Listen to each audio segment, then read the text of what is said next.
안녕하세요. 여사장의 탄생을 쓴 김미선입니다. 그러니까 이제 제가 여성학 공부를 이제 하면서 이제 여성사회 연구를 하고 있는 거잖아요. 그러니까 여성학 연구라든가 혹은 페미니즘 연구에도 이제 대중적으로 많이 관심이 있는 주제들이 있는 것 같아요. 근데 이제 제가 다루고 있는 주제들은 좀 대중적으로 충분히 이 연구가 필요하다라는 어떤 그런 공감대라든가 이 주제가 중요하다라는 것들이 좀 알려지지 않았다라는 그런 생각이 들었어요. 한국전쟁 이후에 여성의 경제 활동을 보여주는 데 있어서 이 자영업이라는 것만큼 중요한 게 없는 것 같은데 왜 이것에 대해서 관심이나 주목도가 이렇게 상대적으로 되게 떨어질까, 그런 문제의식이 있으면서 좀 이 주제를 대중적으로 좀 알려내면 좋겠다, 그런 생각이 들었어요. 그때 이제 그러면서 여사장이라는 탄생이라는 좀 제목으로 한번 책을 좀 써보면 좋겠다, 그런 생각이 들었습니다.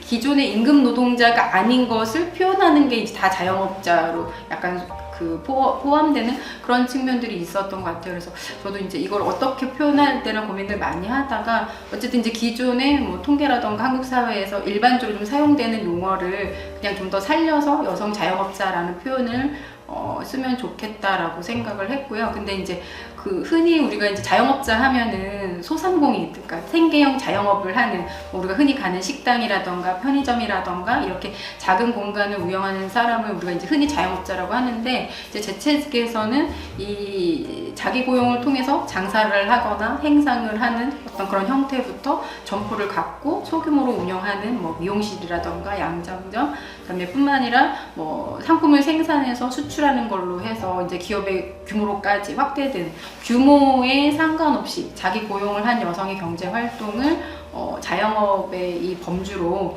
다 포함하고자 했어요. 왜냐하면 이제 여성이 자신의 사업체를 갖고 이제 경영을 하고 운영하는 것이 여전히 좀 저는 되게 쉽지 않다라고 생각을 하기 때문에, 그런 것들을 좀 더 주목하기 위해서는 단지 이제 생계형 여성 자영업자뿐만 아니라 좀 더 이제 다양한 범주의 다양한 규모로 여성 자영업자들을 이야기하는 것이 더 낫다라고 좀 생각을 했던 것 같습니다.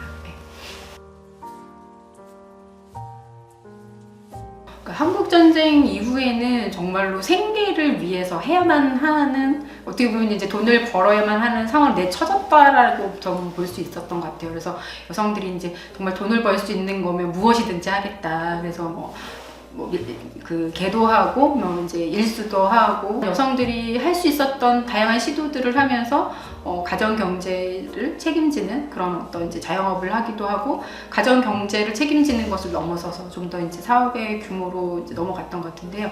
근데 이제 여성의 어떤 자영업을 이야기할 때 가장 많이 이야기되어지는 것이 이제 홍보랑 판매가 어렵다는 얘기를 가장 많이 하거든요.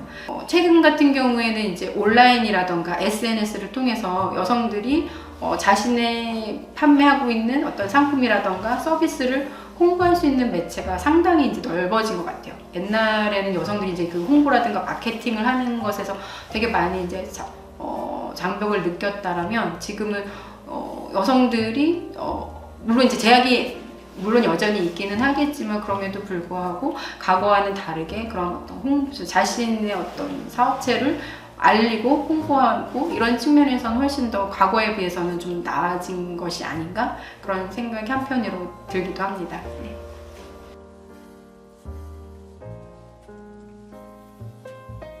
여성들이 자신의 어떤 성역할 혹은 여성성에 대한 어떤 그런 규범 속에서 제약되거나 혹은 통제되거나 혹은 더 자본이라고 하는 것에 대한 어떤 규범적인 어떤 젠더화된 규범을 갖고서 더 발전시키지 못하는 어떤 이런 지점들에 대해서 좀 더 여성학적으로 좀 더 분석해보고 싶었던 측면이 있었고, 그래서 여성들이 이제 책에서도 보면 왜 1950년대 여성 자영업자들이 여성 기업가라던가 사업가로 왜 성장할 수 없었는가, 그런 질문들이 있었잖아요. 그 당시의 제약이라던가 어려움들이 저는 지금 완전히 해소됐다라거나 되게 많은 문제가 해결되었다라고 보긴 저는 좀 어렵지 않나라고 생각을 하거든요. 그래서 이전에 어떤 그 사업체를 운영했던 여사장들이 겪었던 성공뿐만 아니라 그 뒤에 있었던 어려움이라던가 이런 것들 좀 더 해주면 좋겠다라는 생각이 있고요. 그다음에 이제 지금 이제 이 3부에서 요즘 젊은 여성들이